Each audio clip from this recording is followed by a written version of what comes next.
Joe Kleen, Southern Hospitality, February 11th, 1990, 60. The warmth of his companions, along with the heat from the sun, slowly bakes some morosity concerning the evil men do to one another from Joe's soul.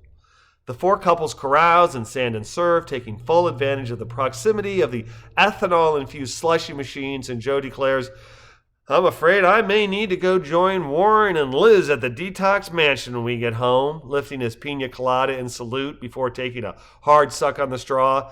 "Pretty sure I've already drank my February quota of alcohol." "Should that be drank or drunk?" Kelsey asks. "Has to be drank," Joe replies with a nod. "I'm barely tipsy. Definitely not drunk," he adds with a wink. "Are Warren and Liz friends of yours?" Lois asks. "Pardon?" Joe replies. "Oh, no. Warren Zevon's Detox Mansion?" he asked before singing. "Well, I'm gone to Detox Mansion, way down on Lasper Farm. I've been raking leaves with Liza. Me and Liz cleaned up the yard. Left my home in Music City in the back of a limousine. Now I'm doing my own laundry, and I'm getting those clothes clean." Know that one? "I don't think so," Lois replies, shaking her head. "Warren Zevon, is he the man who sang Werewolves of London?" "Oh, God," Misty moans, putting her middle finger to the middle of her forehead and shaking her head slowly back and forth. "Joe," she adds adamantly, "don't. Don't? Don't? Don't go off on how Warren Zevon's biggest hit is," Joe asks calmly before erupting into, "his worst song ever?" "Okay," he continues in a conversational tone. "I won't." "You don't like that song?" Lois asks. "I think it's catchy." "It is," Joe concedes, adding, "like the plague." "No, the music's great, but most of Zevon's work has fantastic lyrics.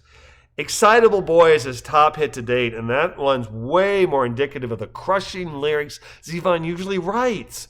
Werewolves just doesn't properly represent the man, that's all." "Joe has a penchant for lyrics over music and songs," Misty says with a knowing nod.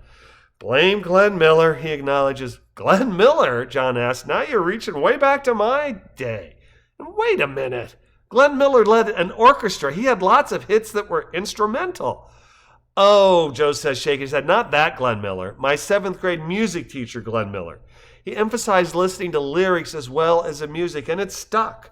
Definitely not a fan of the American bandstand mindless mantra, 'It's got a good beat and you can dance to it.'" "It's getting cold, isn't it?" Courtney asks. "Cold?" Phil responds. "I don't think I'd go that far, but the sun is surely sinking down." "Ah, but the moon is slowly rising." "That sounds somewhat familiar," Courtney replies, almost like you're about to say, "So this old world must still be spinning round and I still love you. So close your eyes, you can close your eyes, it's all right." "Could be," Phil acknowledges with a nod before singing, "but I can sing this song, and you can sing this song when I'm gone." And on that off-key note, Justin says, "I gotta ask what our plans are for dinner." "I'd like to try something local, Misty suggests. Not a big chain or something on the grounds. You guys up for that?" Justin and Phil look at one another, and Justin says, "We were talking about that just this morning."